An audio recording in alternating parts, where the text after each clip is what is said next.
Good morning boys, welcome to my channel. ಇವತ್ತೇಂದ್ರ ಬಗ್ಗೆ ಮಾತಾಡೋಣ ಅಂದರೆ KTM ಒಂದು 390 ಹೋದ್ರೆ, ಇಲ್ಲ ಅಂದರೆ ಯಾವುದೇ 300cc ಬೈಕ್ ಇದು ಇಟ್ಟಿದ್ರೆ ಮೇಂಟೆನೆನ್ಸ್ ಏನೇನು ಬರುತ್ತೆ, ಯಾರ್ಯಾರು ತಗೊಬೋದು, ಮೇಂಟೈನ್ ಮಾಡೋಕ್ಕಾಗುತ್ತಾ ಇಲ್ವಾ, ಅದ್ರ ಬಗ್ಗೆ ಮಾತಾಡೋಣ. ಮತ್ತು ಸರ್ವಿಸ್ ಇಂಟರ್ವಲ್ಸು, ಸರ್ವಿಸ್ಗೆ ಹೋದ್ರೆ ಎಷ್ಟಾಗುತ್ತೆ ಅಂತ. ಫಸ್ಟ್ ಆಫ್ ಆಲ್ ಈ ಗಾಡಿ ಮೇಂಟೈನ್ ಮಾಡಿದ್ರೆ ಒಂದು ಸಂಸಾರ ನಡೆಸ್ಬೋದು ಗುರು. ಹಿಂಗೆ ಮೈಲೇಜ್ ಬಂದು 25 ಅಷ್ಟೇ. 25 ಮೇಲೆ ಯಾವುದೇ ಕಾರಣಕ್ಕೂ ಎಕ್ಸ್ಪೆಕ್ಟ್ ಮಾಡೋಕೆ ಹೋಗಬೇಡಿ. ನೀವು ಓಡಿಸೋದ್ರ ಮೇಲೆ ಡಿಪೆಂಡು. ಕಂಟಿನ್ಯೂಸ್ದಾಗಿ 180 ಕ್ರೂಸ್ ಮಾಡ್ತೀರಾ ಅಂದರೆ 33 ತನಕ ಕೊಟ್ಟಿದ್ದೆ ನನಗಿದು. ಆಮೇಲೆ ಹಂಗೆ ಫಸ್ಟ್ ಸರ್ವಿಸ್ ಆದಮೇಲೆ ಚೆಚ್ಚಾಡ್ಕೊಂಡು 28 26 ಟು 30 ಅಷ್ಟೇ ಕೊಡ್ತಾಯಿರೋದು. ಆ್ಯಾವ್ರೇಜ್ 26 ಕೊಡ್ತಾಯಿದೆ. ಚೆಚ್ಚಾಡ್ಕೊಂಡು ಮೈಲೇಜು ಫಸ್ಟ್ ಆಫ್ ಆಲ್ ಬಂದು ಪೆಟ್ರೋಲ್ಗೆ ಮೇಜರ್ ಅಂತ ಬಂದರೆ ಪೆಟ್ರೋಲ್ಗೆ ಹೋಗಬೇಕು. ಆಮೇಲೆ ಬಿಟ್ಟರೆ ಸರ್ವಿಸು 6 ಮಂತ್ಸ್ ಒನ್ಸ್ ಮಾಡಿಸ್ಬೇಕು. 6 ಮಂತ್ಸು ಇಲ್ಲಾಂದರೆ 5000 ಕಿಲೋಮೀಟರ್ ಒನ್ಸ್ ಮಾಡಬೇಕು, ಇಲ್ಲಾಂದರೆ 7500 ಕಿಲೋಮೀಟರ್. ಅದು ಯಾವ ಇಂಜಿನ್ ಏಲ್ ಆಗ್ತಾರೆ ಅದ್ರ ಮೇಲೆ ಡಿಪೆಂಡ್ ಆಗುತ್ತೆ. ಒಂದ್ಸ ಸರ್ವಿಸ್ಗೆ ಹೋಯ್ತು ಅಂತ ಬಂದರೆ, ನಾನು ಇದುವರೆಗೂ ಜಾಸ್ತಿ ಓಡಿಸಿಲ್ಲ ಗುರು. ಬರೀ 2 ಸರ್ವಿಸ್ ಆಗಿರೋದು ನನ್ನ ಗಾಡಿಗೆ. ಫಸ್ಟ್ ಸರ್ವಿಸ್ ಬಂದು 2000 ಆಗಿತ್ತು. Engine oil, oil filter. First ಸರ್ವಿಸಲ್ಲಿ engine oil, oil filter 2 change ಆಗಿದ್ದು. ಆಮೇಲೆ ಬಿಟ್ಟರೆ ವಾಷಿಂಗ್ ಅದು ಇದು ಅಂತ ಅದಕ್ಕೂ ದುಡ್ಡು ಇಸ್ಕೊಂಬಿಟ್ಟು ಅಷ್ಟು ಮಾಡಿದರು. Second service engine oil change ಮಾಡಿಸಿರಲಿಲ್ಲ, ಯಾಕೆಂದರೆ ನಾನು ಜಾಸ್ತಿ ಓಡಿಸಿಲ್ಲ ಗಾಡಿನ. ಬರೀ ಏರ್ ಫಿಲ್ಟರ್ ಒಂದು ಚೇಂಜ್ ಆಗಿತ್ತು ಅಷ್ಟೇ. ಅದಕ್ಕೇ 765 ಮಾಡಿದ್ರು. ಏನೇನು ಹಾಕಿ ಚೈನ್ ಲೂಬು ಫ್ರೀ ಸರ್ವಿಸ್ ಅಂತ ಹೇಳ್ತಾರೆ. ಚೈನ್ ಲೂಬು ಅದು ಇದಕ್ಕೆಲ್ಲ ದುಡ್ಡು ಇಸ್ಕೊತಾರೆ. ಚೈನ್ ಅಡ್ಜಸ್ಟ್ಮೆಂಟ್ಗೆಲ್ಲ ದುಡ್ಡು ಇಸ್ಕೊಂಡಿದ್ರು. 765 ಎಕ್ಸಾಕ್ಟಾಗಿ ಮಾಡಿದರು ಅಷ್ಟೇ. ಸೆಕೆಂಡ್ ಸರ್ವಿಸ್ ನಾನು ಇದುವರೆಗೂ ಓಡಿಸಿರೋದು ಬಂದು ನೋಡ್ಕೊಳ್ಳಿ 3000 ಅಷ್ಟೇ. 3000 ಸಮಥಿಂಗ್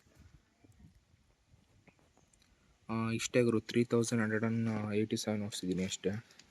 ಗಾಡಿ ತಗೊಂಡು ಒಂದು 8 ಮಂತ್ಸ್ ಆಗಿದೆ. 8 ಮಂತ್ಸಿಗೆ ಇಷ್ಟು ಓಡಿಸಿದ್ದೀನಿ. ನೆಕ್ಸ್ಟ್ ಬಂದು ಮೇಂಟೆನೆನ್ಸ್ ಅಂತ ಬಂದರೆ ಬ್ರೇಕ್ ಪ್ಯಾಡ್ಸು. ಹಿಂದೆ ಬ್ರೇಕ್ ಪ್ಯಾಡ್ಸು, ಮುಂದೆ ಬ್ರೇಕ್ ಪ್ಯಾಡ್ಸು.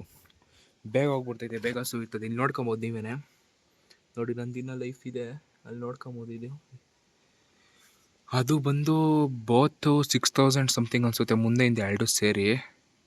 ಇಲ್ಲ ಒಂದಕ್ಕೆ 6000 ಅನಿಸುತ್ತೆ, ಅದು ಗೊತ್ತಿಲ್ಲ. ಅಲ್ಲಿ ಹೋದ್ರೆ ಅವರೇ ಮಾಮೂಲಿ ಚೆಕ್ ಮಾಡಕ್ಕೆ ಕೊಡ್ತಾರೆ.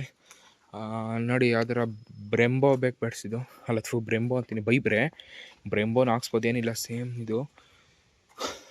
ಬಿಟ್ಟರೆ ಇನ್ನೇನು ಗುರು, ಟೈರು ಮೇಜರ್ ಟೈರು 2 ಟೈರು ಸೇರಿ 29,000 ರೂಪಾಯಿ. ಮಿಡ್ಸಿಲ ಟೈರ್ಸು 29,000 ರೂಪಾಯಿ. 30,000 2 ಟೈರು ಸೇರಿಸಿ. ನಂದೇನು ಅಷ್ಟೊಂದು ರೇಟ್ ಏನಾಗಿದೆ. ಇನ್ನು 3000 ಕಿಲೋಮೀಟ್ರಿಗೆ ಮ್ಯಾಕ್ಸಿಮಮ್ ಬರೋದೇ ಒಂದು 15,000. ನೀವು ನೀಟಾಗಿ ಎಲ್ಲ ಓಡಿಸಿದ್ರೆ, ಯಾವ್ದಾರ ಕಚ್ಚಡ ರೋಡಲ್ಲೆಲ್ಲ ಓಡಿಸಿದ್ರೆ ಒಂದು 10,000 ಹೋಗ್ಬಿಡ್ತೈತೆ ಟೈರು. ಆಮೇಲೆ ಇನ್ನೇನು ಮೇಂಟೆನೆನ್ಸ್ ಅಂತ ಬಂದರೆ ಅಷ್ಟೇ ಗುರು. ಸರ್ವಿಸ್ಗೆ ಹೋದರೆ ಬ್ರೇಕ್ ಪ್ಯಾಡ್ಸು, ಟೈರು. ಬಿಟ್ಟರೆ ಮೇಯ್ನ್ ಅಂತ ಅಲ್ಲ, ಫೋರ್ಕ್ಸಿಲು ಓಡಿಸ್ಬೇಕಾದ್ರೆ ಎಷ್ಟು ಹುಷಾರಾಗಿ ಓಡಿಸ್ಬೇಕು ಅಂದರೆ, ಫೋರ್ಕ್ಸಿಲ್ ಏನಾದ್ರು ಒಂಚೂರು ಲೀಕ್ ಆಯ್ತಾ ಅಂದರೆ ಆಯಿಲು ಮುಗೀತು. ಅಲ್ಲಿ ಬಿಚ್ಚಾಕ್ಸಕ್ಕೆ ಅದಕ್ಕೆ ಜಾಸ್ತಿ ದುಡ್ಡಾಗುತ್ತೆ.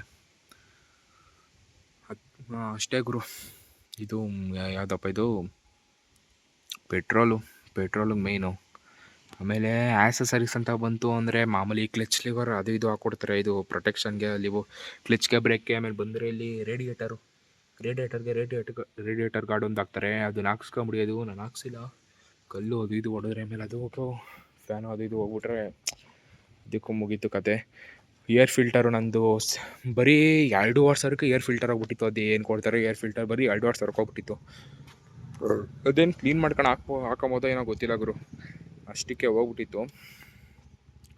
ಆಮೇಲೆ ಇನ್ನೂ ಏನೇನು ಮಾತಾಡ್ಬೋದು ಅಂದರೆ ಈ ಗಾಡಿ ಬಗ್ಗೆ, RC390 ಟಾಪ್ ಸ್ಪೀಡು ನಾನು ಇದುವರೆಗೂ ಓಡಿಸಿದ್ದೀನಿ.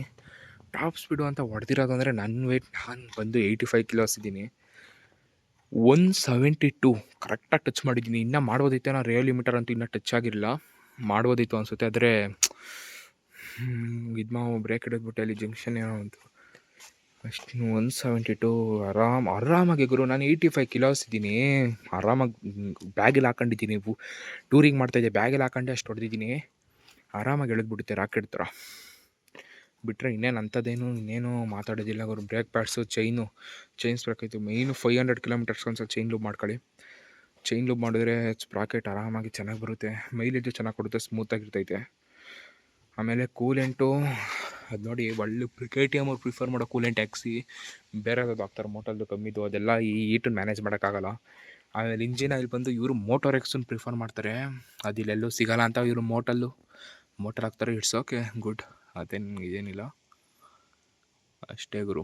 ಇನ್ನೇನು ಈ ಗಾಡಿ ಬಗ್ಗೆ KTM 390 ಯಾವುದೇ ಆಗಿರಲಿ, ಡ್ಯೂಕು KTM ಆಗಿರಲಿ, ಏನು ಬೇಕು ಅಂತ ಕಮೆಂಟ್ ಮಾಡಿ, ವಿಡಿಯೋ ಮಾಡ್ತೀನಿ. ಸಪೋರ್ಟ್ ಮಾಡಿ, ಸಬ್ಸ್ಕ್ರೈಬ್ ಮಾಡ್ಕೊಳ್ಳಿ. Thank you.